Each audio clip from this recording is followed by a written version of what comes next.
राधे राधे दोस्तों। धर्म, कर्म व जीवन में आपका स्वागत है। परमात्मा की असीम कृपा से आप सभी कुशल मंगल से होंगे। आज हम बात करेंगे खर मास की और मल मास की। खर मास क्या होता है और मल मास क्या होता है, और हम बात करेंगे कि इस वर्ष जो ये अपने अंतिम पड़ाव पर है, इसमें अंतिम पड़ाव पे खर मास कब से कब तक है। फिर हम बात करेंगे कि खर मास में हमें क्या करना चाहिए, क्या नहीं करना चाहिए। तो आइए हम बात करते हैं खर मास और मल मास की। खर मास और मल मास क्या होता है, दोनों में थोड़ा सा अंतर होता है, खर मास में और मल मास में। जैसा कि आप सभी जानते हैं, विज्ञान हो या धर्म हो, पृथ्वी पर सूर्य के बिना जीवन की आप कल्पना भी नहीं कर सकते। सूर्य एक राशि से दूसरे राशि में प्रवेश करता है। जब सूर्य एक राशि से दूसरे राशि में प्रवेश करता है तो उस प्रवेश करने के दिन को संक्रांति कहते हैं। जब सूर्य मार्गी होते हुए 12 राशियों में से एक राशि से दूसरी राशि में प्रवेश करते हैं तो इस दौरान बृहस्पति के आदित्य वाली राशि धनु और मीन राशि में जब सूर्य का प्रवेश होता है तो खर मास लगता है।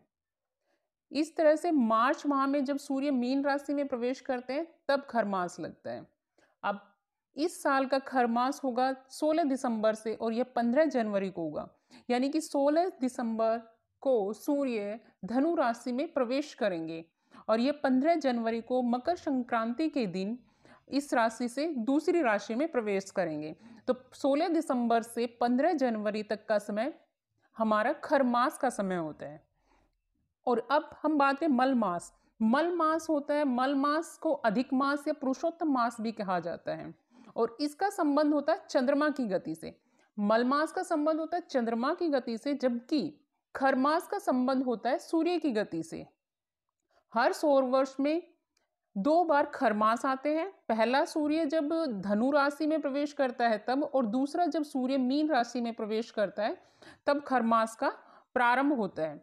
और मल मास में ये होता है कि जब 3 साल में 1 माह अधिक हो जाता है चंद्रमा की गति के हिसाब से, तो 1 माह अधिक होने को हम मल मास या अधिक मास या पुरुषोत्तम मास भी कहते हैं।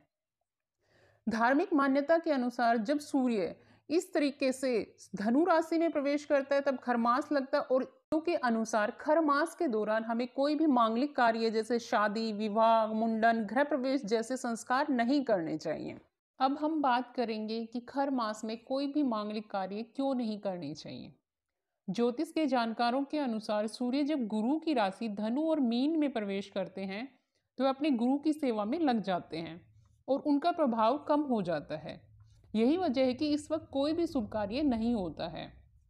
यह भी माना जाता है कि खर मास के दौरान गुरु का बल भी कमजोर हो जाता है और शुभ कार्य के वक्त सूर्य और गुरु दोनों का ही शुभ स्थिति में होना जरूरी है। इस वजह से खर मास में कोई शुभ कार्य नहीं किया जाता है, क्योंकि तब कोई भी शुभ कार्य तब तक शुभ नहीं होता तब तक गुरु का आशीर्वाद ना मिले और सूर्य देव का आशीर्वाद ना मिले।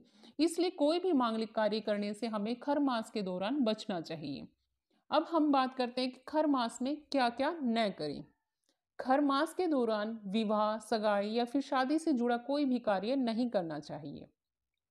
कहा जाता है कि खर मास में शादी या सगाई करने वाले दंपतियों को वैवाहिक जीवन में परेशानियों का सामना करना पड़ता है। दूसरा, खर मास के दौरान हमें नए घर में प्रवेश नहीं करना चाहिए, यानी हमें गृह प्रवेश नहीं करना चाहिए। तीसरा, नए व्यापार का आरंभ नहीं करना चाहिए और ना ही हमें मुंडन, जनेऊ या कोई अन्य संस्कार करना चाहिए। और इस तरह के हमें सामान्य जो भी हमारे संस्कार हैं, जो भी शुभ कार्य है, उन्हें करने से बचना चाहिए। और अब हम बात करेंगे खर मास में हमें क्या करना चाहिए। हमें खर मास के प्रभाव को कम करने के लिए रोजाना सुबह उठकर सूर्य की पूजा करनी चाहिए और सूर्य देव को अर्घ्य देना चाहिए। विष्णु भगवान की पूजा भी खर मास के दौरान बहुत ही लाभकारी होती है। गाय, गुरु और भगवान की सेवा करनी चाहिए। जप, तप, दान आदि करने से भी खर मास के दौरान हमें शुभ फल प्राप्त होता है। सामान्यतः हमें नए व्यापार का आरंभ नहीं करना चाहिए, लेकिन हम सामान्य अपना खरीदारी कर सकते हैं। जैसे घरेलू सामान की जो हमारी जरूरतों का सामान है वो हम खरीदारी इस दौरान कर सकते हैं। तो ये सभी जानकारी थी खरमास के दौरान कोई भी मांगलिक कार्य करने या न करने की, और खरमास क्या होता है और क्या काम करने से बचना चाहिए। उम्मीद है आपको ये जानकारी अच्छी लगी होगी।